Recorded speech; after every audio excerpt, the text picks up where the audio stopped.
என் கூந்தல் தேவன் தூங்கும் பள்ளி அறையா அறையா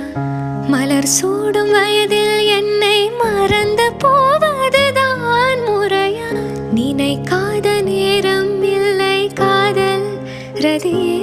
ரதியே உன் பேரை சொன்னால் போதும் நின்று வழிவிடும் காதல் நதியே என் சுவாசம் உன் மூச்சில் உன் வார்த்தையின் பேச்சில் 5-6 நூற்றாண்டு வாழ்வோம் என் வாழ்வேவா மலர்களே மலர்களே இது என்ன கனவா மலைகளே மலைகளே